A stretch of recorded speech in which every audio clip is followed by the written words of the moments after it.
أعوذ بالله من الشيطان الرجيم بسم الله الرحمن الرحيم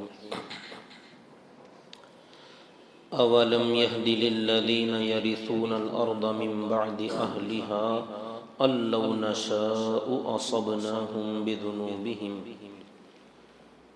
جو لوگ زمین پر بسنے والوں کی ہلاکت کے بعد اس زمین کے وارث بنے، کیا انہیں یہ بات ظاہر نہیں ہوئی کہ اگر ہم چاہیں تو انہیں بھی ان کے گناہوں کے سبب گرفت کر لیں؟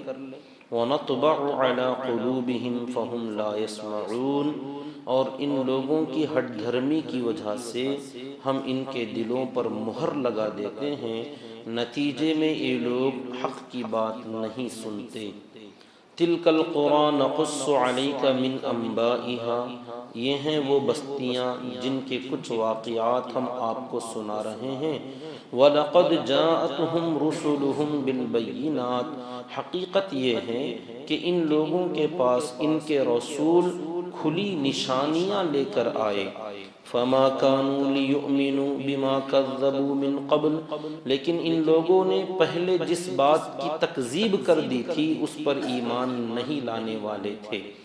كَذَلِكَ يَطْبَعُ اللَّهُ عَلَىٰ قُلُوبِ الْكَافِرِينَ، اللہ تعالی کافر لوگوں کے دلوں پر اسی طرح مہر لگا دیتے ہیں۔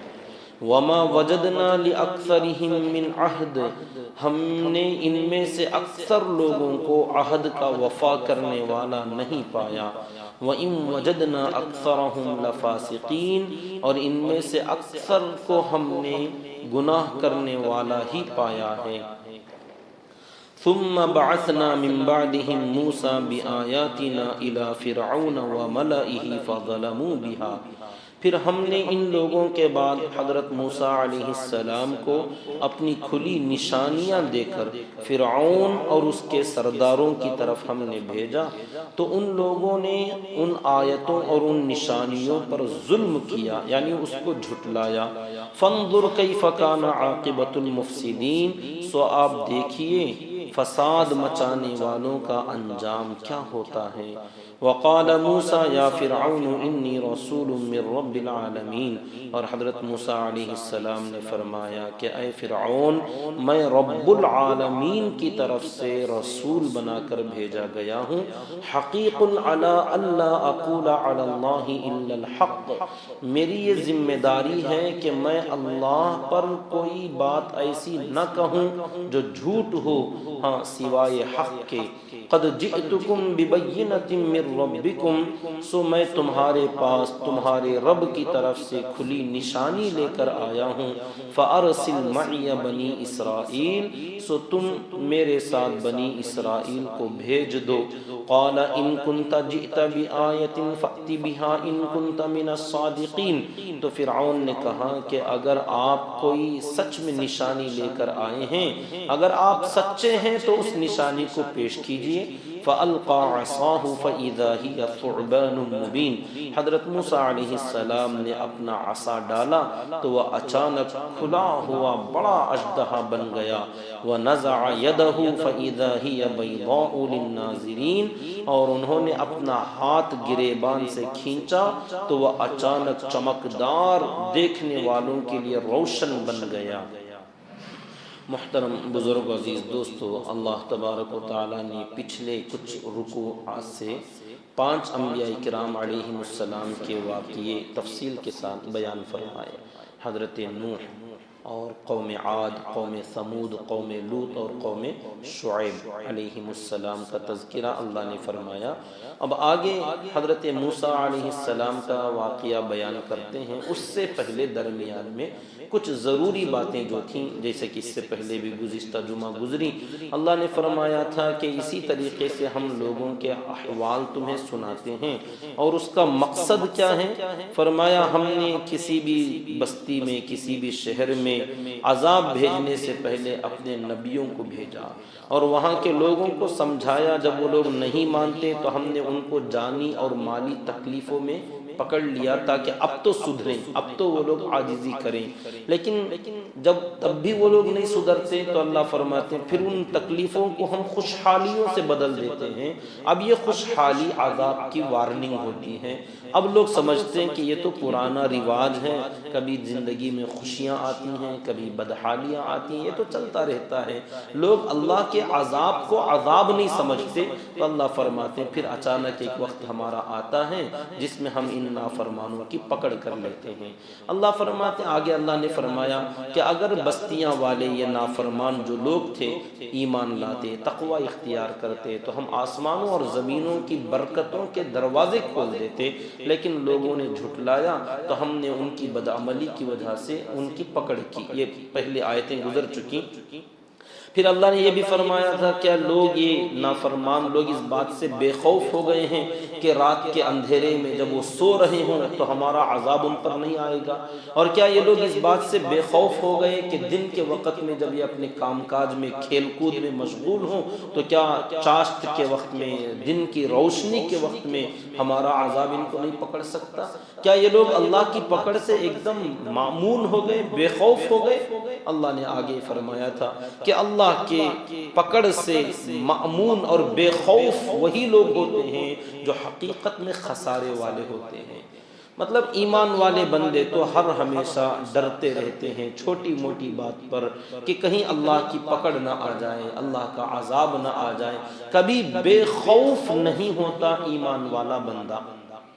حدیث پاک میں آتا ہے اللہ کے نبی صلی اللہ علیہ وسلم نے فرمایا ایمان والا اگر کبھی، ایک تو پہلی بات یہ کہ وہ گناہ کرتا ہی نہیں اگر حقیقت میں ایمان والا ہو، ہاں کبھی کبھار نفسانی تقاضے سے یا بھول چوک سے یا کبھی کوئی ایسی آدمی بھول جائے، غلطی ہو جائے، پھسل جائے، رکنا چاہتا تھا پھر بھی کوئی گناہ کر بیٹھا، تو حقیقت میں ایمان والا بندہ وہ ہوتا ہے، حدیث میں آقا نے فرمایا جب تک وہ توبہ نہ کر لے اسے اطمینان نہیں ملتا، وہ ڈرتا ہے۔ توبہ آدمی تبھی کرے گا جبکہ وہ اپنے آپ کو مجرم سمجھے، یہ ڈر کا نتیجہ ہوتا ہے توبہ کرنا۔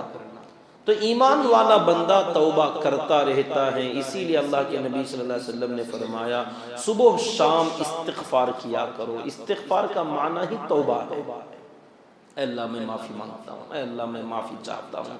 تو یہ ڈرنا، اللہ تعالیٰ نے فرمایا جو میرے سامنے کھڑا ہونے سے ڈر گیا وہ نجات پا گیا۔ تو جو لوگ حقیقت میں نہیں ڈرتے، یہ صحیح معنوں میں خسارے والے جو لوگ ہوں گے نا، ان کے دلوں سے اللہ کا ڈر نکل جاتا ہے، یہ برباد ہونے والے لوگ ہیں۔ تو یہاں تک پہلے ہو چکا تھا۔ آگے اللہ فرماتے ہیں کیا جو لوگ زمین پر بسنے والوں کی ہلاکت کے بعد جو زمین کے وارث بنے، بعد میں ایک قوم کی ہلاکت کے بعد دوسری قوم کے لوگ آئے، تو کیا ان لوگوں کے لیے یہ بات واضح نہیں ہوئی، ان کے سامنے یہ کھل کر نہیں آئی کہ جیسے پہلے والوں نے گناہ کیا ویسا گناہ ہم بھی کریں، جیسی غلطی ان کی تھی ویسی غلطی ہماری ہو، تو کیا جیسا عذاب ان پر آیا ویسا عذاب ہم پر نہیں آ سکتا؟ اولم یہدی للذین یرثون الارض من بعد اہلها، کہ جو لوگ زمین پر آباد تھے ان کی ہلاکت کے بعد جو لوگ دوبارہ زمین پر وارث ہوئے، آباد ہوئے، کیا ان کو یہ بات سمجھ میں نہیں آتی؟ اللہ نشاء، کہ اگر ہم چاہیں اصبناہم بذنوبہم، تو ان لوگوں کو بھی جو فی الحال اب موجود ہیں پہلے والوں کی طرح ان کے گناہوں کی سبب ہم ان کو بھی پکڑیں گے۔ یہ کوئی سلسلہ ختم نہیں ہو گیا کہ پہلے والے نافرمان تھے ان کو اللہ نے عذاب میں مبتلا کیا، اب ہمیں نہیں پکڑ سکتے، یا وہ رواج ختم ہو گیا، ایسا نہیں ہے۔ ہاں اس امت کے لیے اللہ تعالیٰ کا ایک خصوصی امتیاز یہ ہے کہ عمومی پکڑ اس امت کی نہیں ہوگی۔ جیسے پہلی قوموں کی پوری قوم عاد ہلاک، پوری قوم سمود ہلاک، قوم لوط ہلاک، قوم شعیب ہلاک ہو گئی، تو ایسی پوری قوم جو ہلاک ہوتی تھی، اس امت کے ساتھ ایک اللہ کا امتیازی شان ہے کہ پوری امت کو اللہ تعالیٰ اس طریقے سے نافرمانوں کو تباہ نہیں فرمائیں گے، یہ اللہ کا وعدہ ہے اپنے نبی سے۔ مگر انفرادی عذاب بھی نہیں آئے گا، ایک علاقے والوں کو نہیں پکڑیں گے، ایک ایک بستی والوں پر عذاب نہیں آئے گا، اس کا تو کوئی وعدہ نہیں کیا گیا۔ تو انفرادی ایک ایک آدمی پر الگ الگ عذاب، چاہے اس کی اپنی ذات تک محدود ہو، یا اس کے گھر تک محدود ہو، یا اس کے علاقے تک محدود ہو، یا ایک محلے والوں کے لیے ہو، ایسے عذابات تو آ سکتے ہیں اب بھی، جیسے پہلے والوں کے ساتھ ہوا تھا طوفانی بارشیں۔ آج ہم دیکھ رہے ہیں جگہ جگہ اب بھی طوفانی ہلاکت خیز بارشیں آتی ہیں، پورے کے پورے علاقے سیلاب زدہ ہو جاتے ہیں، راشن غلہ اناج سب برباد ہو جاتا ہے، لوگوں کی زندگیاں اجیرن ہو جاتی ہیں۔ یہ طوفان سے کم نہیں ہے، طوفان نوح جو آیا تھا حضرت نوح علیہ السلام کا، ایسا ہی طوفان ہلاکت کہ فصلیں برباد ہو گئیں، مویشی ہلاک ہو گئے، اپنا سامان تباہ ہو گیا، اپنے سالہ سال کی جمع پونجی جو لوگوں نے مکان بنائے، فرنیچر جمع کیا، دکان بنائے، چیزیں جمع کی، سب ایک جھٹکے میں ختم ہو جاتی ہیں۔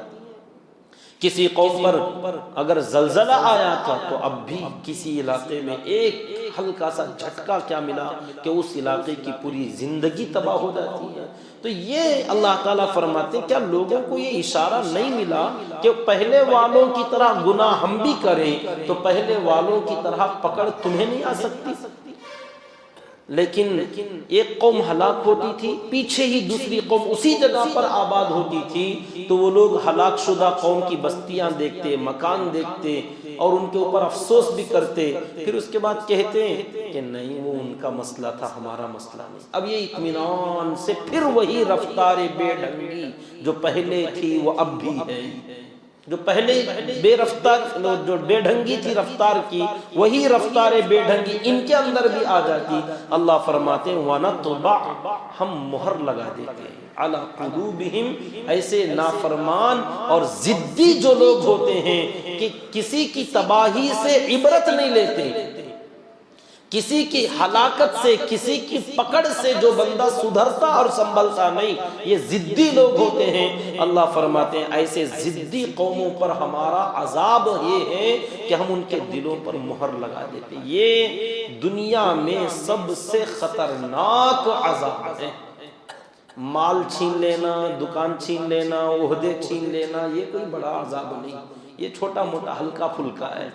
بندے کے دل پر اگر تالا پڑ جائے، اللہ فرماتے ہیں ختم اللہ علی قلوبہم وعلی سمعہم، اب اس بندے کے پلٹ کر آنے کا کوئی راستہ ہی نہیں چھوڑا، سیل لگ گئی کہ اب یہ مہر تو قیامت کے دن ٹوٹے گی۔ اب اس بندے کے اوپر کتنی محنت کر لو، کتنا سمجھا لو، دل لاک ہو چکا ہے، بند ہو چکا ہے۔ اب اس کے کان کے پردے پڑ گئے، آنکھوں پر پردے پڑ گئے، کوئی راستہ نہیں کہ یہ بندہ کیسے سمجھے گا، کیسے آئے گا۔ آپ دیکھیں گے بڑے بڑے انجینئرز ہوں گے، ڈاکٹرز ہوں گے، ماہر ہوں گے، حکیم ہوں گے، طبیب ہوں گے، دنیا کی ایک ایک چھوٹی چھوٹی چیز پر گھنٹے گھنٹے بات کریں گے، مگر اتنا بڑا مسئلہ اپنے خالق کو پہچاننے کا لوگ پہچان نہیں پائیں گے، کیونکہ جب دل پر مہر پڑتی ہے نا تو آدمی کے سمجھنے کا کوئی چانس اللہ تعالیٰ اسے نہیں چھوڑتے۔ وَنَطْبَعْ عَلَىٰ قُلُوبِهِمْ فَهُمْ لَا يَسْمَعُونَ، اللہ فرماتے ہیں جب ہم ان لوگوں پر مہر لگاتے ہیں تو پھر وہ بات نہیں سنتے۔ یہاں ایک سمجھنے کی بات یہ ہے، جب دل پر مہر لگے تو بات نہیں سمجھتے، یہ مناسب لگتا ہے۔ جب ہم کسی کے دل پر مہر لگا دیں فَهُمْ لَا يَفْقَهُونَ، تو پھر اب وہ حق اور غلط کو سمجھ نہیں پاتے، مگر اللہ نے فرمایا فَهُمْ لَا يَسْمَعُونَ، ہم ان کے دلوں پر جب مہر ڈال دیتے ہیں، لگا دیتے ہیں تو وہ بات نہیں سنتے۔ دل پر مہر لگنے سے کان سے نہیں سننے کا کیا تعلق؟ یہ اللہ تعالیٰ نے اشارہ دیا کہ جس بندے کا مین عضو جو ہے سب سے اہم دل ہے، جب اس دل پر ہم نے مہر لگا دیا تو اس بندے کی عقل تو عقل، اس کی آنکھیں بھی جلی جاتی ہیں، اس کے کان بھی چلے جاتے ہیں، سنائی نہیں دیتا، یعنی سنتے تو ہیں، بات کرو تو آواز سنیں گے، بات کو سنیں گے اور بات بھی کریں گے، زبان بھی چلتی ہے، دیکھیں گے بھی، سب چلتا رہے گا، مگر یہ سننا ایسا سننا جیسے کسی نے نہیں سنا، سن کر عمل نہیں کرنا، سن کر راستہ نہ بدلنا۔ یہ گویا لوگ کہتے ہیں ارے کتنی بار بولتے ہیں تم سنتے ہی نہیں، یعنی سن تو لیا مگر پھر غلط راستے پر گیا تو لوگ ڈانٹتے ہوئے کہتے ہیں ارے تمہیں سنا ہی نہیں دیتا، ہم نے کتنی بار بولا تم کو، ہاں سن تو لیا۔ اب یہ سننا بھی کوئی سننا ہے جب تمہارے اندر کوئی تبدیلی نہیں آئی۔ تو اللہ تعالیٰ فرماتے ہیں جب ہم نے دل پر مہر لگا دیا تو وہ بات سمجھیں گے بھی نہیں اور بات سنیں گے بھی نہیں، اور اگر سن بھی لیتے ہیں تو ایسا سنتے ہیں جیسے جانور سنتے ہیں، بیل بھینس سنتے ہیں، ان سے آپ بات کرو ان کے بھی کانوں میں آواز تو جاتی ہے مگر فرق کچھ نہیں پڑتا۔ تو ایسے یہ لوگ بھی بات سنیں گے جانوروں کی طرح کہ ان کے اوپر کوئی فرق نہیں آتا۔ ہاں ایک جس بندے کا دل کھلا ہوا ہونا، بات جب آتی ہے کانوں سے ٹکراتی ہے اور آنکھوں سے آدمی نظر لگتی ہے، اس کو دیکھتا ہے، نظر آتی ہے چیز، تو یہ کچھ حقائق، واقعات، عذابات اور ایسی باتیں، قصے کان کی سماعت کے ذریعے، بصارت کے ذریعے سے جب آدمی تک پہنچتی ہیں تو دل کا تالا اگر اوپن اور کھلا ہوا ہو تو سیدھے وہ چیز اندر دل پہ جا کے لگتی ہے۔ کسی بندے کا عذاب میں مبتلا ہونا، کسی کی بیماری، کسی کی تڑپ، کسی کی تکلیف اس بندے کو اندر سے جھنجھوڑتی ہے کہ دل اس کا کھلا ہوا ہے اور یہ بندہ عبرت لیتا ہے کہ اے اللہ مجھے تو نے بچا لیا، الحمدللہ الذی عافانی مما ابتلاک بہ، جس مصیبت میں رب نے تجھے مبتلا کیا میرے رب نے اس سے مجھے بچا لیا۔ اللہ کا احسان ہے، جس غلطی میں تو تھا اللہ نے مجھے اس غلطی سے بچا لیا، مجھے اگر تھا بھی غلطی میں تو توبہ کرتا ہے اللہ ایسی مصیبت میں پکڑے جانے سے پہلے میں سدھر میں توبہ کر لیتا ہوں۔ تو یہ بہرحال دل کا کھلا ہوا ہونا یہ بہت بڑی دولت ہے۔ یہ دل کے کھلا ہوا ہونے کی ایک پہچان یہ بھی ہے، بندہ جب سنتا ہے تو اس کے جسم میں کچھ تبدیلی آتی ہے۔ جب کوئی اللہ کی پکڑ کی، وعید کی، عذاب کی کوئی بات سنے تو بندے کے سب سے پہلے اس کے جسم میں چھوٹی سی جو تبدیلی ہوتی ہے نا، اس کے رعشے کھڑے ہو جاتے ہیں، جسم کے رونگٹے جسے کہتے ہیں، رونگٹے بال کھڑے ہو جانا، یہ ڈر کی وجہ سے کھڑے ہوتے ہیں کہ بات کا اثر ہوا بندے کے دل پر تو جسم میں اس کا بڑا جو ایفیکٹ ہوتا ہے وہ بعد میں، تبدیلی جو بڑی آتی، عمل چینج ہو گیا، آدمی کا رخ بدل گیا، راستہ بدل گیا، وہ تو بعد میں۔ فوری طور پر دل بیدار ہے یا بند ہے، اس کی پہچان یہی ہے کہ اگر کوئی ایسی بات سنے تو سب سے پہلے رونگٹے کھڑے ہو جاتے ہیں۔ اللہ نے فرمایا انما المؤمنون الذین اذا ذکر اللہ وجلت قلوبهم واذا تلیت علیہم آیاتہ زادتہم ایمانا۔ یہ زندہ دل لوگوں کی پہچان ہے کہ اللہ کا احسان ہے کہ دل پر ابھی تالا نہیں لگا۔ یہ بڑی نعمت ہے، دنیا سے کوئی نعمت چھین جائے تو کوئی پرواہ نہیں، اللہ اس دل کو کھلا رکھے۔ فرمایا تلک القریٰ نقص علیک من انبائها، یہ ہیں وہ بستیاں جن کے ہم نے ابھی واقعات سنائے، نقص علیک اے نبی جی آپ پر ہم ان کے واقعات سناتے ہیں، من انبائها ان کے ہزاروں لاکھوں قصے واقعات ہیں، پورے نہیں سنائیں گے اس قرآن میں کہ کون سے نبی کب آئے، کہاں آئے، ایک ایک نبی کی زندگی میں کیا کیا ہوا، پورے نہیں، کچھ نبیوں کے اور وہ بھی مکمل نہیں، من انبائها ان نبیوں کی بہت سارے قصوں میں سے کچھ واقعے جو عبرت کے لیے کافی ہیں وہ ہم آپ کو سناتے ہیں۔ وَلَقَدْ جَاءَتْهُمْ رُسُلُهُمْ بِالْبَيِّنَاتِ، حقیقت یہ ہے کہ ہر قوم کے پاس ان کے رسول نشانیاں، معجزے لے کر آئے، مگر ان کی قوم کے لوگوں نے کیا کیا، فَمَا كَانُوا لِيُؤْمِنُوا بِمَا كَذَّبُوا مِن قَبْلِ، جس بات کو پہلے مرحلے میں لوگوں نے جھٹلا دیا کہ نہیں یہ جھوٹ ہے، یہ غلط ہے، ہم آپ کو نہیں مانتے، بما کذبوا من قبل، پہلی مرتبہ جس بات کو لوگوں نے جھٹلا دیا، فما کانوا لیؤمنوا، لوگ اس پر دوبارہ ایمان پر آنے والے نہیں تھے۔ یہاں سے ایک نکتہ میرے اور آپ کے لیے، سب کے لیے، ہمارے لیے ایک سبق ہے اس کے اندر کہ دیکھو پہلی مرتبہ جب بندہ کوئی بات غلط بول دے تو اس پر اڑ جانا، ڈٹے رہ جانا کہ غلط بولنے کے بعد اگر اس کی تنبیہ کی جاتی ہے، اس کو سمجھایا جاتا ہے، دلائل پیش کیے جاتے ہیں کہ آپ نے یہ بات غلط بولی ہے، یہ مسئلہ آپ سے بھول چوک کے ذریعے کیسے بھی ہو، یا تو ذہن سے نکل گیا، یا ایک مسئلے کو آپ نے دوسرے مسئلے پر قیاس کر لیا، وہ قیاس غلط تھا، یا کوئی خیال دوسرا تھا جس میں آپ نے ایسا بول دیا، لفظ کبھی ہو جاتا ہے، انسان ہے اور انسان ہی غلطی کرتا ہے، انسان ہی غلطی کرتا ہے، چاہے وہ کتنا بڑا نیک آدمی کیوں نہ ہو، کتنا بڑا آدمی کیوں نہ ہو۔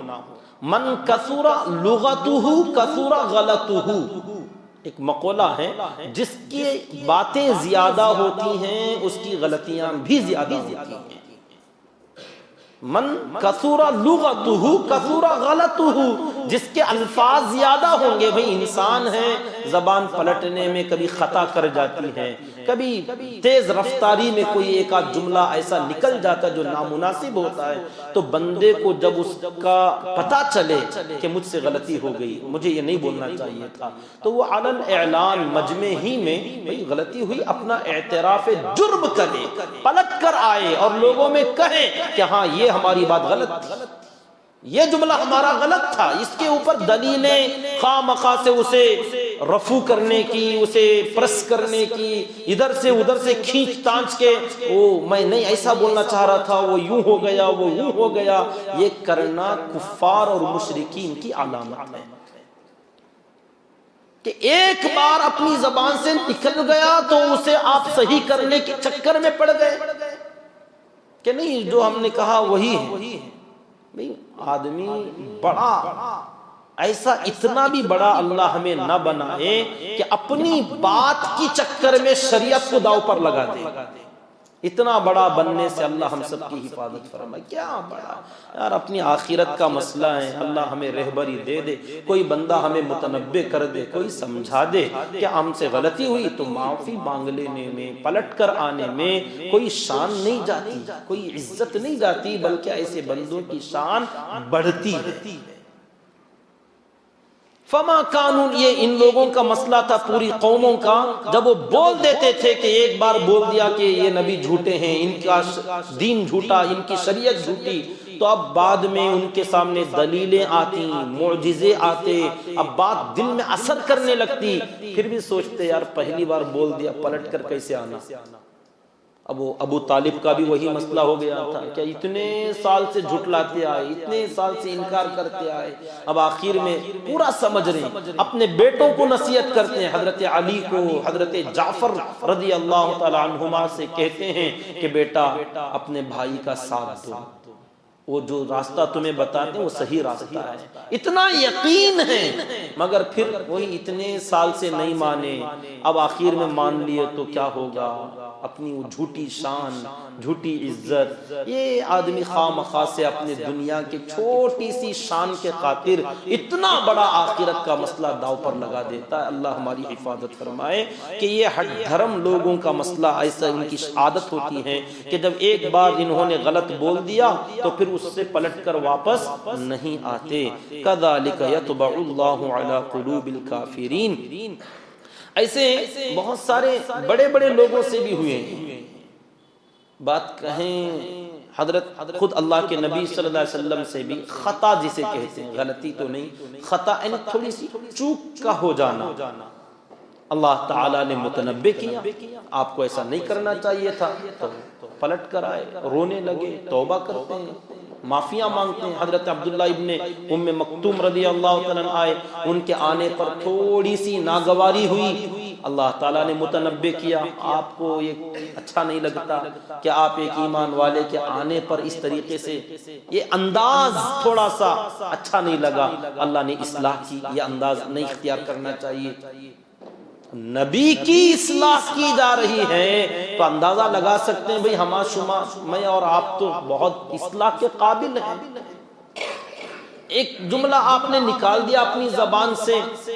آپ نے فرما دیا کہ آج کے بعد سے میں شہد نہیں کھاؤں گا، وہ ایک واقعہ تھا بیویوں کا، کئی مرتبہ بتا چکا ہوں، اللہ تعالیٰ نے آیت اتاری، فرمایا نبی جی آپ کو کس نے اجازت دی، جو حلال تھی اسے حرام کیسے کرنے لگ گئے آپ؟ نہیں، آپ اپنی قسم توڑیے، شہد کھائیے، حلال چیز ہے، قسم ایسی مت کھائیے آئندہ سے۔ ایک مرتبہ آپ نے حضرات صحابہ کرام کو ایک مسئلہ بتا دیا کہ زراعت کرنے کا مسئلہ تھا۔ اب یہ لائن اللہ کے نبی صلی اللہ علیہ وسلم کی نہیں، صحابہ نے پوچھا کہ ہم درختوں میں وہ نر اور مادہ اس کو ملاپ کرتے ہیں، کچھ ٹہنیاں زراعت کرنے والوں کی ان کا انداز ہوتا ہے درختوں میں پھل اگر اچھے لگنا ہو تو اس کی شاخ اور اس کی شاخ جوڑتے ہیں اور ان کی پروان ہوتی چڑھاتے ہیں تو اس میں سے پھل پھول اچھے نکلتے ہیں۔ تو آپ صلی اللہ علیہ وسلم نے منع کیا کہ ایسا مت کرو، یہ خلط ملط ہو جاتے ہیں، درخت نسل خراب ہو جاتی ہے، ان کو الگ الگ ہی رہنے دو۔ تو صحابہ نے اس کو الگ الگ ہی رہنے دیا تو اس سال فصل ہی نہیں آئی۔ آ کے شکایت کی کہ آپ کے کہنے سے ہم نے ایسے کیا تو پورا نقصان ہو گیا۔ تو آپ نے فرمایا انتم اعلم بامورکم، یہ دنیا کے جھمیلے تم مجھ سے اچھی طرح جانتے ہو، تم ہی جو کرتے ہو کر لو، کوئی شریعت کا مسئلہ نہیں تھا۔ اس کو ہم نے سمجھا کہ ایسا نہیں کرنا چاہیے، بس صحابہ کرام نے بتلایا کہ اس میں ایسا نقصان ہو رہا ہے، اب آپ نہیں، میں جو بول دیا، نقصان ہوا تو بھی پرواہ نہیں۔ نبی پلٹ کر آتے کا نہیں، اچھا ٹھیک ہے وہ جو تم کرتے تو ویسے ہی کرو، وہ تمہارا مسئلہ، تم جانے، کوئی شریعت سے متعلق نہیں ہے۔ کاشتکاری کیسے کرنا، یہ اس کے اندر کام کاج کے متعلق تھا، کوئی مسئلہ شریعت کا نہیں تھا، صدقہ خیرات کا وہ مسئلہ نہیں تھا، دوسروں سے متعلق کوئی مسئلہ نہیں تھا۔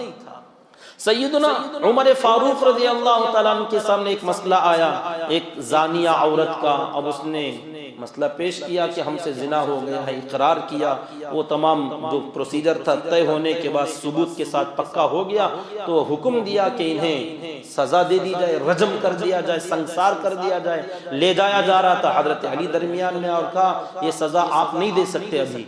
کیوں نہیں؟ اب یہاں یہ نہیں کہ میں امیر المؤمنین ہوں، میں عمر فاروق ہوں، میرے بارے میں قرآن کی آیتیں کئی مرتبہ اتری ہیں، نبی نے میری شان میں نبی کا لفظ کہا تھا کہ میرے بعد کوئی ہوتا تو عمر ہو، کچھ نہیں کہا۔ پوچھا علی کیسے؟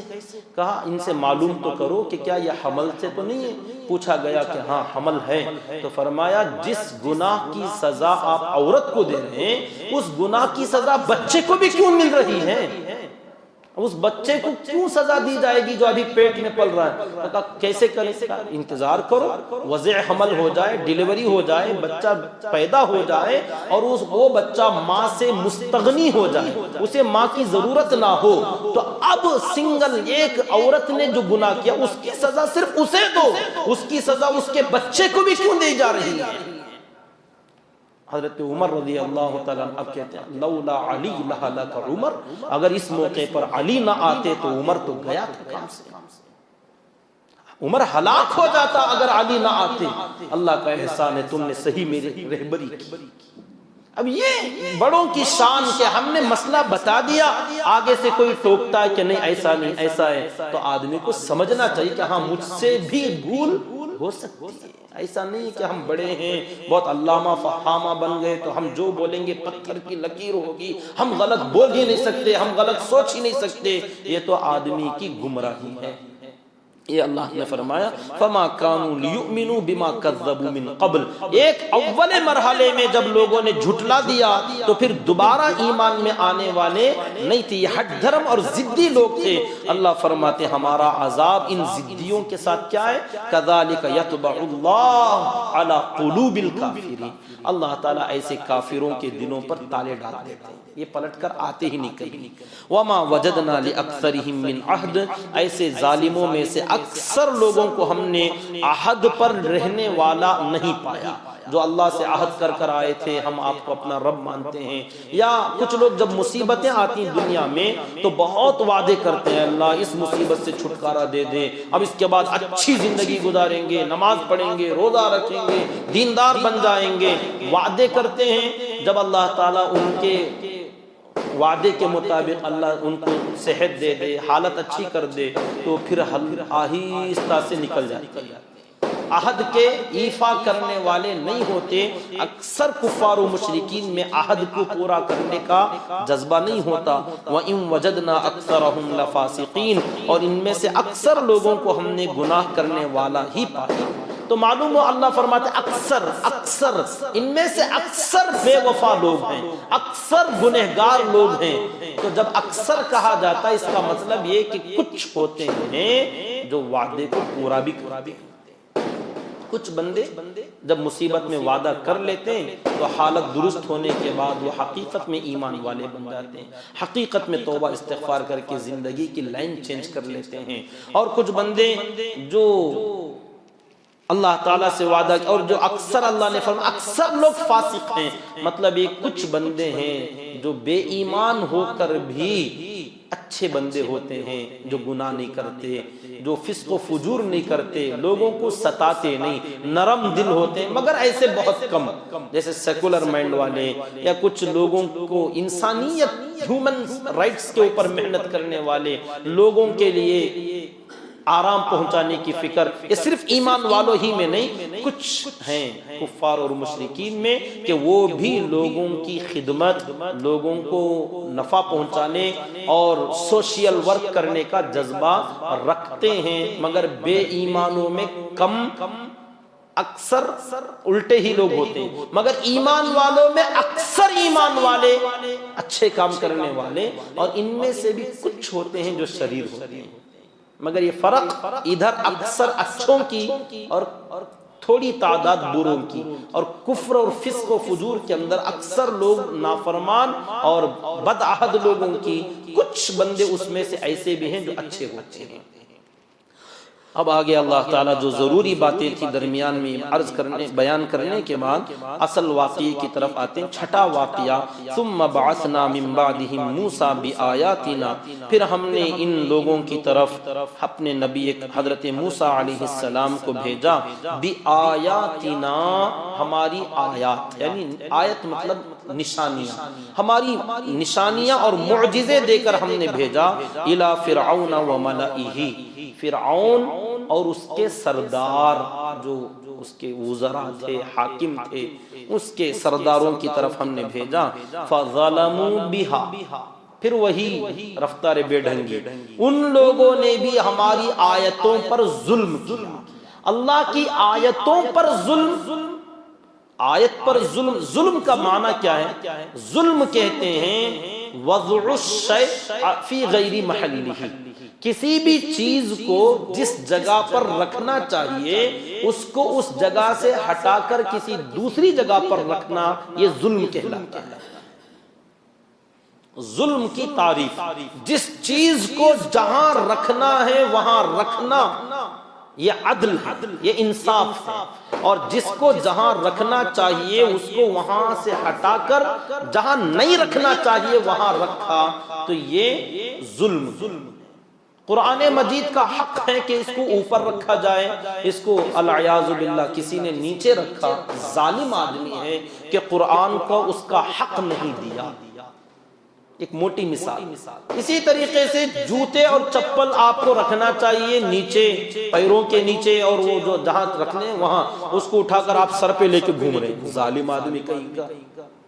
یہ کیا ظلم کہ جو چیز جہاں رکھنے کی ہے آپ نے اس کو وہاں نہیں رکھا، دوسری جگہ جہاں نہیں رکھنا چاہیے وہاں آپ نے رکھا، تو اسی کا نام ہے ظلم۔ تو فظلموا بہا، ان لوگوں نے اللہ کی آیتوں اور اللہ تعالیٰ کے معجزوں پر ظلم کیا، یعنی آیتوں اور معجزوں کا حق یہ تھا کہ اسے مان لیا جاتا، اس کی مطابق ہدایت پر آتے، مگر لوگوں نے اس کو ماننے سے انکار کر دیا، تو معجزات پر ظلم، ماننے کی چیز کو نہ ماننا ظلم ہوا، اور ہدایت پر آنا تھا، بجائے ہدایت پر آنے کے پھر سے کفر ہی پر اڑے رہے، تو ظالم لوگ تھے۔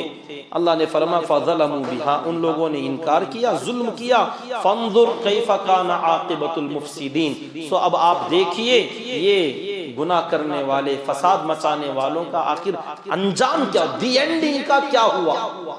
پورا واقعہ ایک آیت کے ٹکڑے میں اللہ نے بیان کر دیا کہ ہم نے موسیٰ علیہ السلام کو فرعون اور اس کے سرداروں کی طرف اپنی نشانیاں دے کر بھیجی، ان لوگوں نے ظلم کیا، نہیں مانا، تو اب دیکھو ایسے فساد مچانے والوں کا نتیجہ کیا ہوا۔ وقال موسیٰ، اب پوری واقعے کو ایک آیت میں پرو دینے کے بعد، سما دینے کے بعد تھوڑی تفصیل. حضرت موسیٰ علیہ السلام کا واقعہ بہت تفصیل سے قرآن میں جگہ جگہ اللہ نے بیان فرمایا، کیونکہ ان کے ایک واقعے میں ہزاروں واقعات ہیں.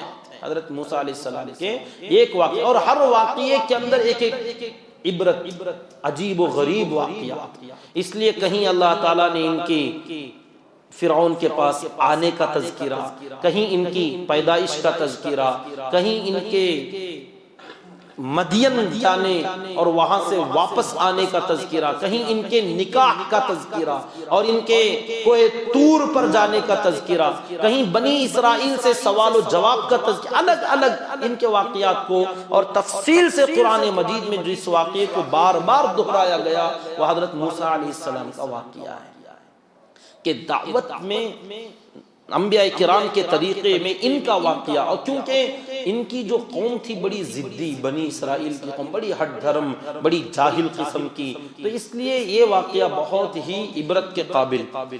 وقال موسیٰ، حضرت موسیٰ علیہ السلام کا یہ واقعہ بچپن سے نہیں یہاں پر بیان کیا گیا، بچپن والا واقعہ جو ہے وہ 20ویں پارے میں آئے گا. وہاں اللہ نے ان کی پیدائش سے پہلے کے حالات، کیسے پیدا ہوئے، کیا حالت تھی، وہ جو صندوق میں ڈالا، وہ سارا واقعہ اللہ نے وہاں بیان فرمایا. اور 16ویں پارے میں بھی کچھ ہے تذکرہ سورہ طٰہٰ کے اندر. یہاں ڈائریکٹ یہ بات آتی کہ حضرت موسیٰ علیہ السلام نے فرعون سے کہا، وقال موسیٰ یا فرعون انی رسول من رب العالمین. آئے اور کہنے لگے فرعون میں رب العالمین کا پیغامبر ہوں. رسول میسیجر، پیغامبر، یہ فارسی ورڈ ہے، فارسی لفظ ہے. پیغامبر کا مطلب ہوتا ہے میسیج لانے والا، پیغام پہنچانے والا. پیغامبر اسی کو کہا جاتا ہے، میسیج پہنچانے والے. میں اللہ رب العالمین کی طرف سے رسول ہوں، بھیجا گیا ہوں، اور میری ایک ذمہ داری ہے. وہ کیا؟ حقیق، میری یہ ذمہ داری، مجھ پر فرض ہے، علی اللہ اقول علی اللہ الا الحق، کہ میں اللہ کے بارے میں سچ کے سوا کوئی دوسری بات نہیں بول سکتا.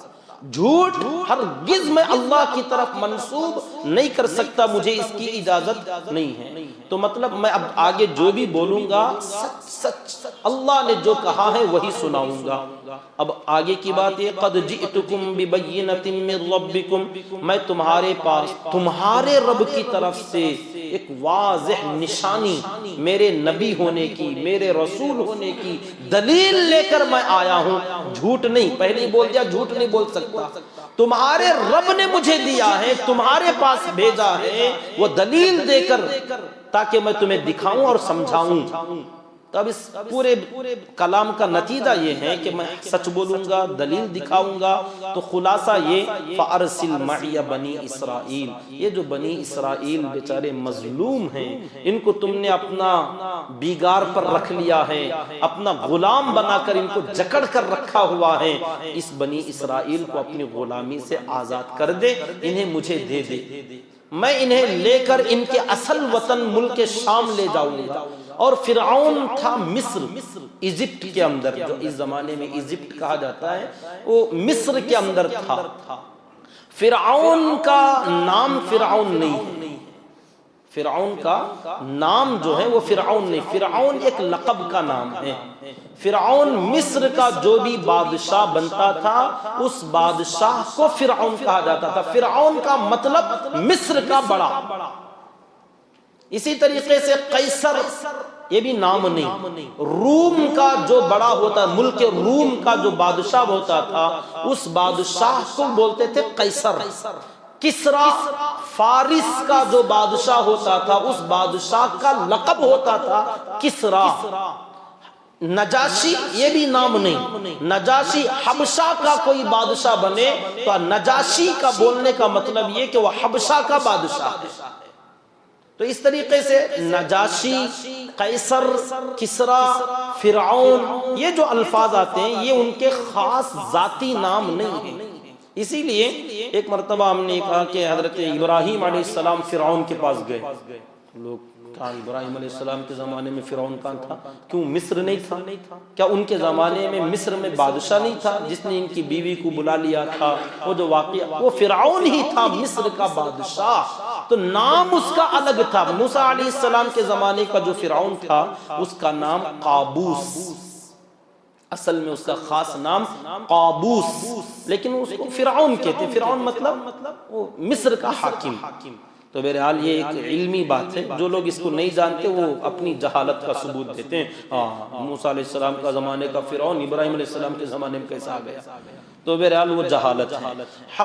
آگے حضرت موسیٰ علیہ السلام نے فرمایا کہ تم بنی اسرائیل کو میرے حوالے کر دو، ان مظلوم بیچاروں کو، ان کا اصل جو ملک تھا ملک شام تھا، جو سیریا اس زمانے میں کہتے ہیں، تو شام کے رہنے والے لوگوں کو مصر میں لا کر بندی بنا لیا تھا، غلام بنا لیا تھا، اور سب ان کے گھروں کے اندر قبطیوں کے گھروں میں، یہ جو فرعون کا جو قبیلہ تھا قبطیوں کا قبیلہ، تو ان کے اپنے قبیلے والوں میں بڑے بڑے لوگوں کے گھروں میں خدمت کرنا، عورتیں ان کے گھروں کے جھاڑو پوچھا لگانا، مرد ان کے کھیتوں کھلیانوں میں کام کرنا، بچے ان کی خدمت کرنا، یہ اس طریقے سے بیگار پر رکھ لیا تھا، بڑا ظلم برسا رہا تھا۔ تو حضرت موسیٰ علیہ السلام نے پہلا یہ مطالبہ کیا کہ سوشل ورک، یہ دیکھیے انبیاء اکرام علیہ السلام کی دعوت میں آپ کو یہ چیز ملے گی۔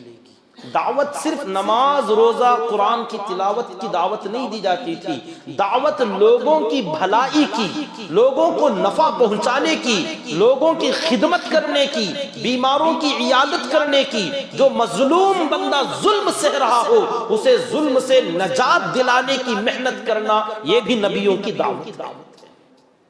یہاں دیکھیں حضرت موسیٰ علیہ السلام کی دعوت کا تذکرہ اللہ فرماتے ہیں، لوگ بیان تذکرہ تو کریں گے لیکن اس چیز کو چھوڑ دیتے ہیں کہ حضرت موسیٰ علیہ السلام نے دعوت میں یہ کہا فرعون سے فَأَرْسِلْ مَعِيَ بَنِي اسرائیل، بنی اسرائیل کو میرے حوالے کر دو، ان کو ظلم سے آزاد کرو۔ تو پہلی آواز جو اٹھائی مظلوموں کی ہمدردی میں اٹھائی حضرت موسیٰ علیہ السلام نے۔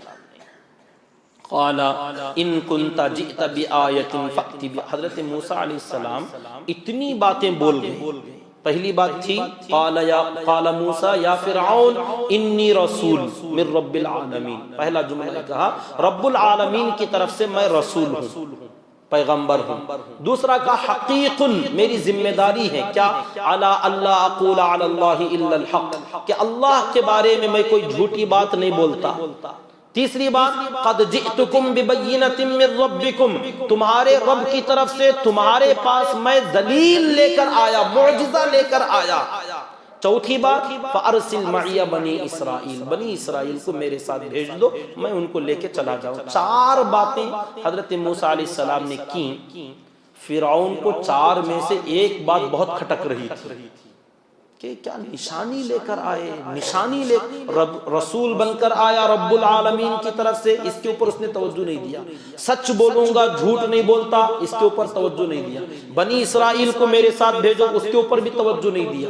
اس کو جو ذہن میں کھٹک رہی تھی کہ دلیل لے کر آیا، میں یہ دیکھنا چاہتا ہوں دلیل ہے آخر کیا چیز۔ تو فرعون نے جو سوال کیا وہ یہ قال ان کنت جئت بآیہ، اگر تو کوئی دلیل لے کر آیا ہے فأت بها، تو دکھا اسے۔ ان کنت من الصادقین، اگر تم سچ میں سچ بولتے تھے، جیسے تم نے کہا سچ بولوں گا، اگر تم اس دعوے میں سچے ہو کہ دلیل ہے تمہارے پاس تو تھوڑا دکھاؤ کیسی دلیل۔ ٹھیک ہے، جب تم مطالبہ کر رہے ہو دکھا دیں گے، کیا پریشانی۔ فألقى عصاه، کوئی منتر ونتر پڑھنا نہیں تھا، کوئی کچھ کرنا نہیں تھا، جو ہاتھ میں عصا تھا ڈال دیا، بس ختم۔ اس کے لیے کوئی عمل کرنا ہو کہ تھوڑا ٹائم دیجئے، لائٹ آف کر دیجئے، کچھ کر کے دکھاؤں گا، کچھ نہیں تھا۔ معجزہ ہے، اس میں ہمیں کرنا کچھ نہیں ہوتا، کرنے والی ذات تو اللہ کی ہوتی ہے، ہم تو بس ظاہر کرنے والے۔ اللہ نے حکم دیا کہ اگر کوئی پوچھے تو دکھا دینا، ہم ڈال دیں گے کہیں بھی کبھی بھی۔ اس کے لیے جگہ ایسی ہونی چاہیے، رستہ ایسا ہونا چاہیے، زمین صاف ستھری ہو یا کنکریلی ہو یا ہریالی ہو، کچھ نہیں، یہ تو معجزہ ہے، کرنے والا خدا ہے۔ ہم نے فألقى عصا، جہاں تھے وہی عصا کو پھینک ڈالا، سامنے اٹھا کے ڈالا، فَإِذَا هِيَ ثُعْبَانٌ مُبِينٌ، اللہ نے فرمایا اچانک وہ کھلا ایک دم بڑا اژدہا بن گیا۔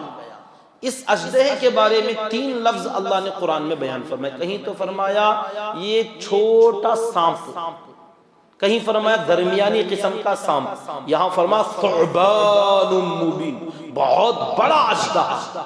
تو یہ 3 ٹائپ کے کیسے تھے؟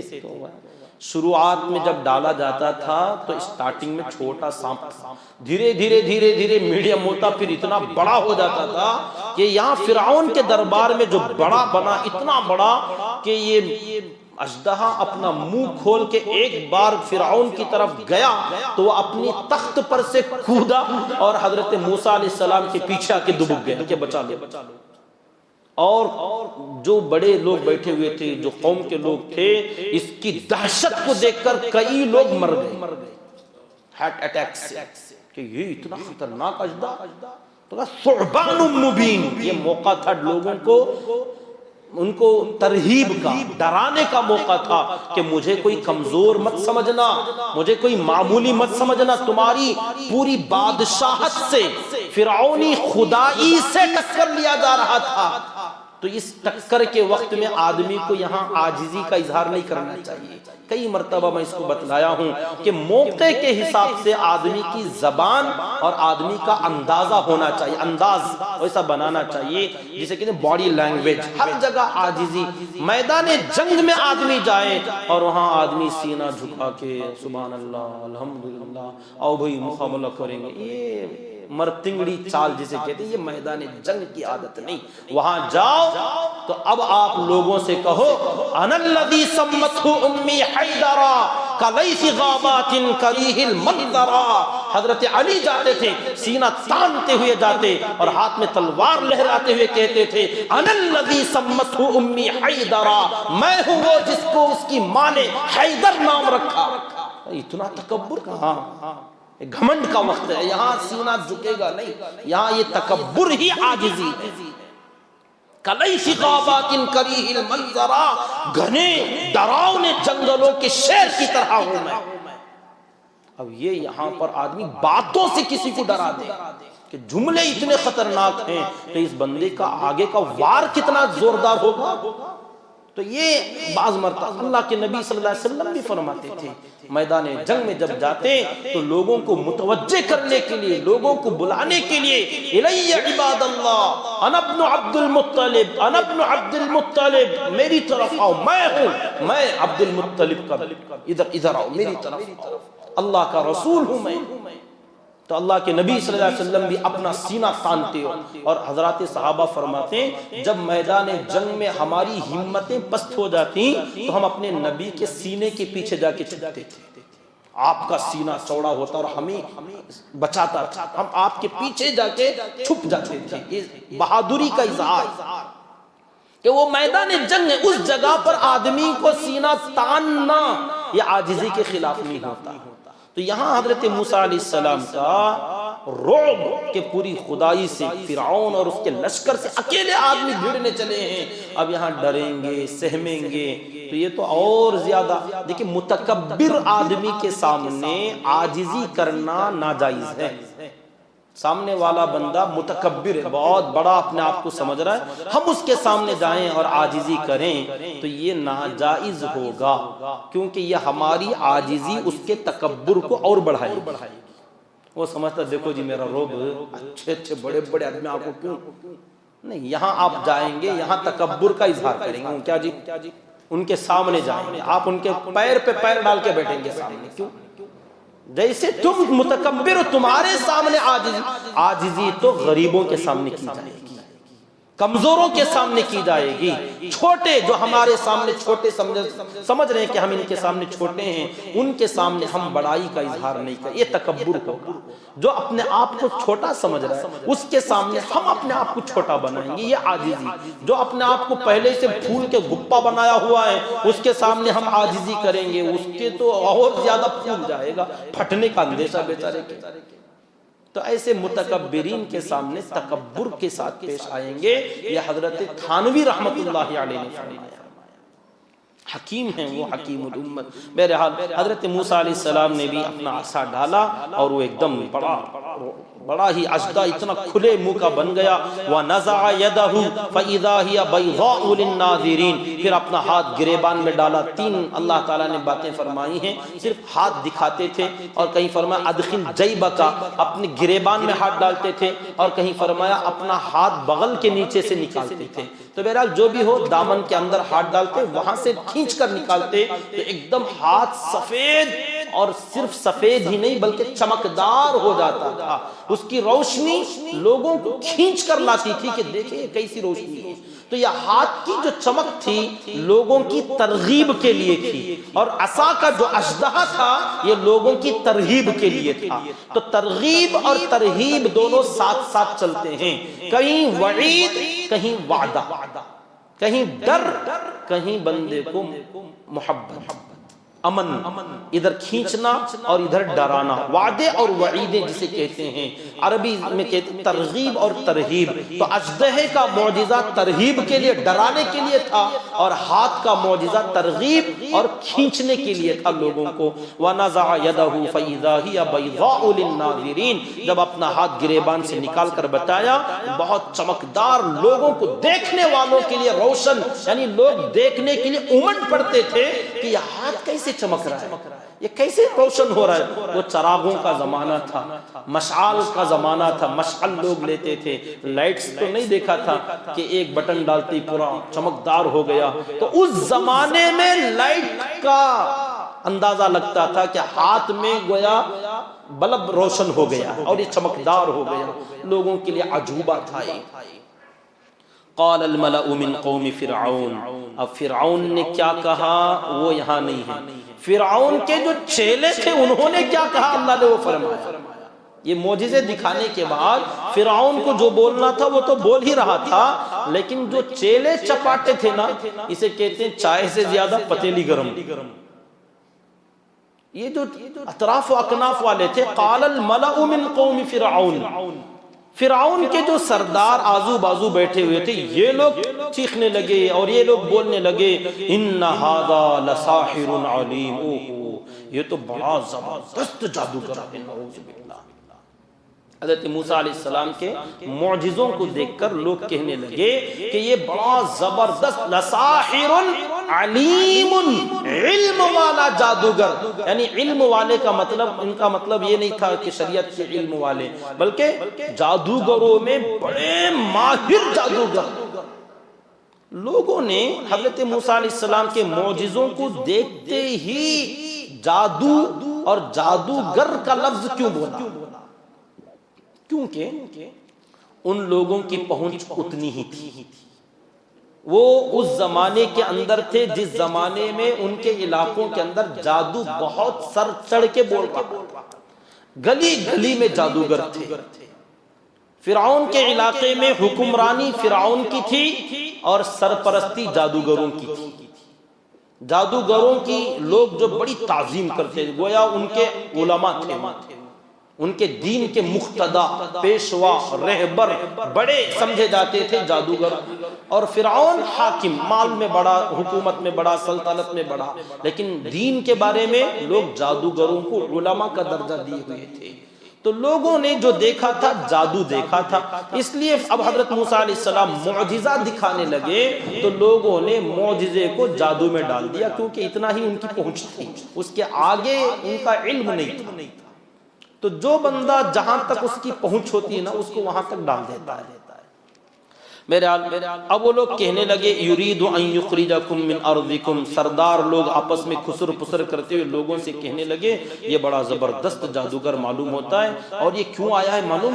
یرید ان یخرجکم من ارضکم، یہ اپنا جادو کے کرتب دکھا کر اس سے ڈرانا چاہتا ہے اور اس سے لوگوں کو قریب کرنا چاہتا ہے۔ نہیں ماننے والے اژدہے سے ڈریں گے اور جو تھوڑا نرم لوگ ہیں وہ ہاتھ کو دیکھ کر قریب آ جائیں گے، تو بالآخر اس کی ایک جماعت بنے گی، چاہنے والے ہاتھ کی وجہ سے قریب آئیں گے اور نہیں چاہنے والے اژدہے کی وجہ سے بھاگ جائیں گے، آخر کار یہ بھی بڑا حاکم بننا چاہتا ہے۔ نعوذ باللہ یرید ان یخرجکم من ارضکم، یہ چاہتا ہے کہ تم لوگوں کو تمہاری زمین سے نکال دے۔ پھر لوگ کہنے لگے فماذا تأمرون، بولو بھی اب کیا کرنا، فرعون کو رائے دو بھی۔ آپس میں بڑے بڑے جو لوگ تھے آپس میں ڈسکس کرنے لگے، بات چیت کرنے لگے، فماذا تأمرون، اب تمہاری کیا رائے ہے، فرعون کو کیا قدم اٹھانا چاہیے؟ تو فرعون بھی انہی کے ساتھ میں بول رہا تھا، یہ لوگ اس کے جو مصاحبین تھے، ہاں میں ہاں ملانے والے، اس کی منشا کو سمجھ کر بات کرنے والے، اللہ ایسے مصاحبین سے ہماری حفاظت فرمائے۔ یہ بیڑا غرق کرنے والے لوگ ہوتے ہیں کہ ہم جو سمجھ رہے ہیں آزو بازو والے بھی خواہ مخواہ سے اپنے دنیا کے نفع کے لیے، بات صحیح ہو یا غلط، ہاں میں ہاں ملانا، چاپلوسی کرنا جسے کہتے ہیں، یہ اکثر و بیشتر بڑے لوگوں کے ساتھ ایسے لوگ جڑ جاتے ہیں اپنے منافع کے لیے، کہ کچھ نفع اٹھانا چاہتے ہیں، ان کو ہاں میں ہاں ملاتے رہیں، یہ جو بولیں اس کی، ان کی غلط کو بھی صحیح بنائیں، صحیح کو بھی صحیح بنائیں، ہر چیز کو بناتے جائیں، ان کی کوئی صحیح رہبری نہ کرنا۔ جو اللہ کے نبی صلی اللہ علیہ وسلم نے فرمایا تھا الدین النصیحہ، دین تو خیر خواہی، بھلائی کا نام۔ پوچھا گیا کس کس کی، تو آپ نے جو گنایا اللہ کے ساتھ، اللہ کے رسول کے ساتھ، کتاب کے ساتھ، امراء کے ساتھ، اپنے امیروں کے ساتھ بھلائی۔ صحابہ نے پوچھا یہ کیسے اللہ کے ساتھ، نبی کو بھلائی کی تفصیل پہلے گزر گئی۔ اللہ کے نبی صلی اللہ علیہ وسلم نے فرمایا اپنے بڑوں اور اپنے امیروں کے ساتھ بھلائی یہی ہے کہ وقتاً فوقتاً انہیں مفید مشورے دیے جائیں، اچھی رائے دی جائے۔ جب وہ اپنے کسی معاملے میں اپنے مصاحبین سے پوچھے تو وہ اس کی خوشنودی کا خیال نہ کریں کہ ہم اس کو خوش کرنے کے لیے اس کی ہاں میں ہاں ملا دیں گے، بلکہ وہ خوش ہو یا ناراض اس کی بھلائی کی رائے دیں۔ حضرت علی اور حضرت امیر معاویہ رضی اللہ تعالیٰ عنہما کے زمانے میں جب جنگیں عروج پر تھی، جنگ جمل، جنگ صفین، بڑے بڑے جنگیں مقابلے ہوئے، صحابہ آپس میں لڑ رہے تھے، تو حضرت علی رضی اللہ تعالیٰ عنہ سے ایک آدمی آ کے ایسے ہی جو کچھ ہوتے ہیں آگ لگانے والے، اس نے پوچھا حضرت یہ کیا بات ہے؟ حضرت عمر اور حضرت ابو بکر رضی اللہ تعالیٰ عنہما، انہوں بھی آپ سے پہلے خلیفے تھے، انہوں نے خلافت کی، ان کے زمانے میں امت ایک دم سکون سے تھی، کوئی لڑائی جھگڑے آپس میں، لوگ بٹے نہیں تھے، لوگ ٹکڑے نہیں ہوئے تھے۔ یہ آپ کے زمانے میں کیا حال امت کا ہو گیا، آپس میں لوگ لڑ رہے ہیں، مر رہے ہیں، ٹکڑے ٹکڑے ہو رہے ہیں، دو جماعتوں میں بٹ گئے۔ تو حضرت علی رضی اللہ عنہ جو علم کا دروازہ تھے، بڑا بہترین علم کا سمندر تھے، بڑا پیارا جواب اسی کے مطابق دیا کہ دیکھو فرق یہ ابو بکر اور عمر اور عثمان اور علی کا فرق نہیں ہے، فرق جو انہوں نے بتلایا وہ یہ ابو بکر اور عمر جس وقت خلافت میں تھے اور خلیفہ بن کر تھے، ان کو رائے دینے والے عثمان اور علی جیسے لوگ تھے، اور جب ہم خلیفہ بنے تو ہمیں رائے دینے والے تم جیسے لوگ، ان کو رائے دینے والے ہم جیسے لوگ تھے جو صحیح رائے دیتے تھے، اور ہمارے زمانے میں تم جیسے لوگ ہو جو رائے دیتے ہو، لڑانے کی بات کرتے ہو، اختلافات کی بات، یہ تمہاری وجہ سے۔ مصاحبین، اللہ کسی کو صحیح دے دے، ساتھ میں رہنے والا برابر وہ آئینہ بن کر رہے، آئینہ، المؤمن مراۃ المؤمن، وہ اپنی غلطیاں دیکھتا آدمی آئینے میں، ایسا نہیں کہ اس کی الٹی بھی صحیح کرے، صحیح بھی صحیح کرے۔ خواہ مخواہ سے لوگوں، بادشاہوں اور بڑوں کے ساتھ ایسے لوگ ہوتے ہیں وہ اپنی دنیا کے لیے بڑے کی دین کو غارت کر دیتے ہیں۔ تو یہ جو لوگ تھے فرعون کے ساتھ، وہ تو غلط راستے پر جا ہی رہا تھا، لیکن سردار جو لوگ تھے وہ بھی اس کے پیچھے پیچھے جانے لگے اور کہنے لگے یہ بڑا زبردست جادوگر ہے، یہ تم لوگوں کو تمہاری زمین سے نکال دینا چاہتا ہے، بولو اب کیا کریں، آگے کا قدم کیا اٹھایا جائے۔ تو بالآخر جب فرعون نے رائے لی تو سب بڑے بڑے سرداروں نے رائے یہ دی، قالو ارجح، کہا ابھی ان سے ٹکر لینا اچھا نہیں لگتا، ان کو چند دن مہلت دیجیے، رہنے دیجیے، ان کو چھوڑ دیجیے۔ وَأَخَاهُ، اور ساتھ میں ان کے بھائی، لیکن ان کے بھائی کا تذکرہ ابھی تک نہیں آیا تھا، لیکن جب بات آئی تو اللہ نے بتلا دیا، بھائی بھی ساتھ میں تھے حضرت ہارون علیہ السلام کا، ان کو اور ان کے بھائی ہارون کو مہلت دے دیجئے، چھوڑ دیجئے، اب اس ٹائم میں کیا کیجئے، آپ تیاری کیجئے مقابلے کی۔ وَأَرْسِلْ فِي الْمَدَائِنِ حَاشِرِينَ، آپ پورے شہروں کے اندر لوگوں کو جمع کرنے والوں کو آپ بھیجئے، اعلان کروائیے کیا، یَأْتُوکَ بِكُلِّ سَاحِرٍ عَلِيمٍ، کہ پورے علاقوں میں، گلیوں میں، بستیوں میں، شہروں میں، جہاں جہاں بھی کوئی جادوگر رہتا ہے اور ماہر ہونا چاہیے، ایسے تمام ماہر جادوگر فرعون کے دربار میں جمع ہو جائیں، وقت دیجئے۔ اور وہ وقت طے کیا گیا۔ آگے ایک عید کا دن آنے والا تھا، 16ویں پارے میں اللہ نے اس کو بیان فرمایا، وہ عید والے دن تمام لوگوں کو ٹائم دیا گیا، سب لوگوں کو جمع کیا گیا۔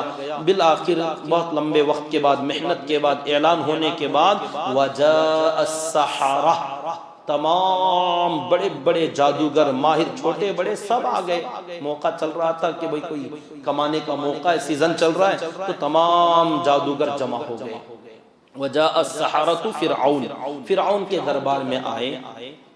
قالو، اور آتے ہی انہوں نے ڈیل کرنا شروع کیا، فرعون سے بات چیت کرنے لگے، ان لنا لاجرن، ہم کو بھی کچھ مل سکتا ہے، ان کننا نحن الغالبین، اگر ہم غالب آ گئے مقابلے میں، ہم جیت جائیں تو ہمیں کیا ملے گا، کوئی بدلہ ودلہ ہے؟ دنیا دار آدمی اپنے ہر کام میں دنیا کا نفع سامنے رکھتا ہے کہ بھئی کسی کی ہیلپ کرنے بھی اگر جائیں تو ہم کو کیا ملنے والا ہے۔ سوشل ورک کرے گا بندہ، دنیا دار آدمی اگر کرے، اس کی خرابی یہ ہوتی ہے کہ یہ لوگوں کو سوشل ورک کے نام پر ووٹ بینک اکٹھا کرتا ہے۔ اس کا آگے کا مقصد ہوگا کہ لوگوں کو ہم خدمت کرنے، بیماروں کی مدد کرنے، شادیوں میں خرچ کرنے، لیکن اس کا مقصد ہوگا آپ سب کو مجھے ووٹ دینا ہے، میرا مقصد دنیا ہے۔ وہی کام ایک دیندار بندہ کرے، وہ کہتا ہے لا نسألکم علیہ اجرا، کہ ہم اس پر آپ سے لا نرید منکم جزاء ولا شکورا، بھئی آپ ہم کو شکریہ بھی مت بولو، ضرورت نہیں، ہم جو کریں قیامت کے لیے، آخرت کے لیے ہم نے کیا ہے۔ تو اس لیے دعوت والا کام یہ ہے کہ بندہ بے لوث خدمت کرے، اس خدمت کے بدلے میں دنیا نہ چاہے، اس کا اثر دیر پا ہوگا اور لوگ ایسی خدمت کرنے والے کے فدا ہو جائیں گے، گرویدہ ہو جائیں گے۔ بعد میں یہ جو دین دے گا، جو بات بولے گا، لوگ اسے آنن فانن قبول کر لیں گے۔ تو لوگ دنیا دار تھے، فرعون کے پاس آئے، کہنے لگے ان لنا لاجرن ان کننا نحن الغالبین، اگر جیت جائیں تو ہمیں کچھ کپ وپ مل سکتا ہے، کوئی تحفہ ملے گا؟ فرعون نے کہا قال نعم، ہاں بالکل، دنیا دار ہو، ہم جانتے تم کیوں آئے ہو، ملے گا۔ وَإِنَّكُمْ لَمِنَ الْمُقَرَّبِينَ، ارے صرف بدلہ ہی نہیں، ہم تمہیں اتنا بڑا تحفہ دیں گے کہ تم ہمارے قریب آ جاؤ گے، بازو بٹھا لو۔ بڑے بڑے سرداروں سے وَإِنَّكُمْ لَمِنَ الْمُقَرَّبِينَ، میرے مصاحبین میں تمہارا شمار ہوگا، میرے مقرب بن جاؤ گے۔ اب حضرت موسیٰ علیہ السلام قال موعدکم یوم الزینہ، جو زینت والا دن تھا اس دن سب اکٹھا ہو گئے۔ حضرت موسیٰ علیہ السلام کی کوئی تیاری نہیں، صرف اکیلے جس کام میں تھے لوگوں سے بات کرنے، سمجھانے اور میدان میں آنا تھا، اکیلے اپنے بھائی حضرت ہارون علیہ السلام دو کے ساتھ دونوں مل کر اس میدان میں آئے، اور ادھر جادوگروں کا گویا سیلاب تھا۔ روایتوں میں آتا ہے کتنے جادوگر تھے، کم سے کم 900، زیادہ سے زیادہ کی جو مقدار ہے 3 لاکھ جادوگر تھے، کم سے کم 900 کی ایک روایت ہے، اور اس میں اس کے اندر جو 50,000، 1 لاکھ، 2 لاکھ، 3 لاکھ تک روایت ملتی ہے کہ 3 لاکھ جادوگروں کا مجمع۔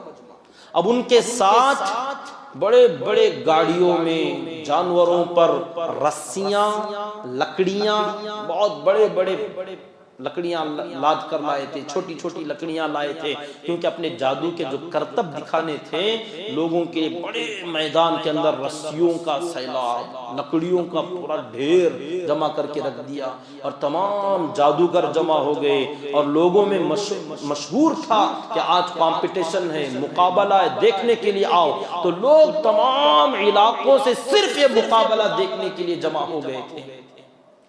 حضرت موسیٰ علیہ السلام یہ جادوگروں کا جو بڑا تھا اس کے پاس گئے اور اس سے بات کرنے لگے اور اس کو بھی دعوت دینے لگے۔ یہ مقابلے کی تیاری میں ہیں، داعی کو اپنی دعوت کا دھن ہوتا ہے کہ جو مقابلے کے لیے بھی آیا ہے اس کو بھی جا کر دعوت دینے لگے، بات چیت کریں، مقابلے کی بات نہیں، کہنے لگے دیکھ میں اللہ کا رسول ہوں، میں نبی ہوں، مجھے ماننا نہیں، ہم تو مقابلے کے لیے آئے، کیا مقابلہ رہنے دے، بعد میں مقابلہ جو ہوگا ہوگا، اگر تم ہار گئے تو کیا مجھے اللہ کا نبی مان لو گے؟ حضرت موسیٰ علیہ السلام نے اس سے بات کی، تو اس نے کہا وہ جو تم آگے کی بات کر رہے ہو نا وہ بات کی بات ہے، پہلے ہار کی بات کرو، ہارنے کا سوال ہی نہیں ہوتا۔ جادوگر نے کہا ہار گئے تو بات کی بات نا، ارے ہرا کے تو دکھاؤ، ہم ہاریں گے نہیں، کیونکہ میں اکیلا تھوڑی ہوں، کتنے لوگ ہیں، ایک سے ایک جادوگر ہیں، اتنے بڑے بڑے، اور یہ سب مل کر تم اکیلے سے مقابلہ ہوگا تو تم جیتو گے کیسے؟ کہا وہ رہنے دو، تم یہ بتاؤ، جیت جاؤں گا میں، اگر تم ہار گئے تو مانو گے؟ یہ تو بڑی عجیب بات لگتی، تم مقابلے کی بات نہیں کرتے، کہا وہ ہو جائے گا جو ہونے کا ہے، اگر ہار گئے تو مانو گے؟ کہا ہاں تب دیکھیں گے، ٹھیک ہے بس اتنی بات کافی ہے۔ حضرت موسیٰ علیہ السلام نے اس کو بھی مطلب اس کے دل میں بیج ڈال کے آگے تھے۔ دعوت یہی ہوتی ہے کہ انفرادی خصوصی دعوت، جس بندے کو موقع ملا جا کے دعوت دے دی، پہلے جا کے اس کے دل میں بیج ڈال کے آگے کہ اگر ہار گئے تو ماننا پڑے گا۔ ہاں وہ انصاف پسند آدمی تھا، آگے جو ہوا آگے بات تفصیل سے آئے گی۔ میرے حال حضرت موسیٰ علیہ السلام بے فکر، کوئی ٹینشن نہیں، ٹینشن کس کا ہے، جس رب نے بھیجا وہ جو کرنا چاہے گا وہ ہوگا۔ اب میدان میں اکیلے کھڑے ہیں، فرعون بڑے تم تراخ کے ساتھ مجمع میں آیا، کرسی پر بیٹھا اور پورے مقابلے کو لائیو ٹیلی کاسٹ ایک دم سامنے دیکھ رہا ہے، پورا مجمع کھڑا ہوا ہے، یہ تمام جادوگر بھی پورے تیاری کے ساتھ آئے ہیں، اور میدان میں آ کر بڑے شان سے کہتے ہیں قالوا یا موسیٰ اما ان تلقی و اما ان نکون نحن الملقین، کیا پہلا وار تم کرو گے یا ہم کریں گے؟ کیا چاہتے ہو؟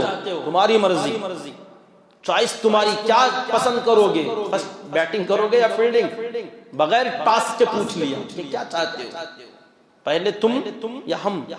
تو حضرت موسیٰ علیہ السلام نے بھی بے فکر کا قال القوا، کر لو جو کرنے کا ہے، ڈالو، تم ہی کرو، مقابلہ تمہاری طرف سے، تم لڑنے کے لیے آئے ہو، ہم تو نہیں، ہم تو سمجھانے کے لیے آئے تھے۔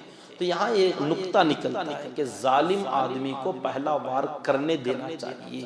ہم ظلم نہیں کرنے، ہم تو ظلم روکنے والے ہیں، دفاع کرنے والے ہیں۔ تو پہلا حضرت موسیٰ علیہ السلام نے کہا القوا، تم لاکھ ہو 3 لاکھ ہو جو بھی ہو، پہلا وار تمہارا ہو۔ فلما القوا، جب ان لوگوں نے ڈالا، سحروا اعین الناس، لوگوں کی آنکھوں کو انہوں نے جادو کیا۔ تو معلوم ہے حقیقت میں جادو کچھ ہوتا نہیں ہے، یہ لوگوں کی آنکھوں پر نظر بندی کرتے۔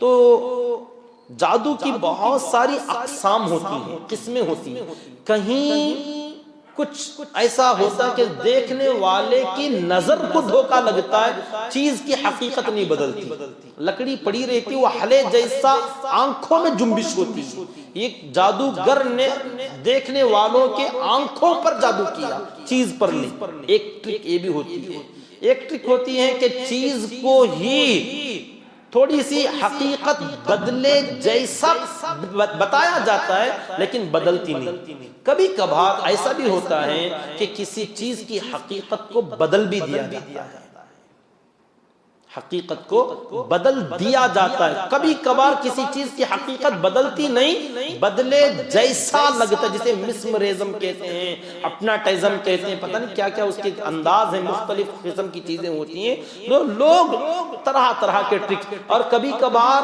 نہ نظروں پر کچھ ہوتا ہے، نہ چیز پر ہوتا ہے، کوئی ٹیکنک استعمال استعمال کی جاتی ہیں، دیکھنے والے کو ایسا لگتا ہے اس بندے نے کچھ الگ کرتب کر دیا، حالانکہ کچھ نہیں ہوتا، وہ تھوڑا سا اونچ نیچ ہو جاتی ہیں، تھوڑا سا ایسا انداز اختیار کیا جاتا ہے۔ اگر آپ کہیں تو میں بھی ایک چیز کر کے بتا سکتا ہوں، لیکن ضرورت نہیں، ہم نے بچپن میں دیکھا تھا اس کو، کہ ایسا لگے کہ بندہ اپنا انگوٹھا کاٹ کے پھینک رہا ہے، بڑا آسان، بڑا اچھا لگتا تھا، کئی دنوں تک میں بھی کرتا تھا، کہ وہ ٹرک ہوتی ہے، وہ کوئی انگوٹھا کٹتا نہیں، انگوٹھا جدا نہیں ہوتا، لیکن اچانک آدمی دیکھے تو ایسا لگتا ہے کہ اس نے اپنی انگلی جدا کر دی، حالانکہ وہ ایسا نہیں ہوتا، لوگوں کو الو بناتے ہیں۔ تو یہ جادو کی اقسام ہوتی ہیں۔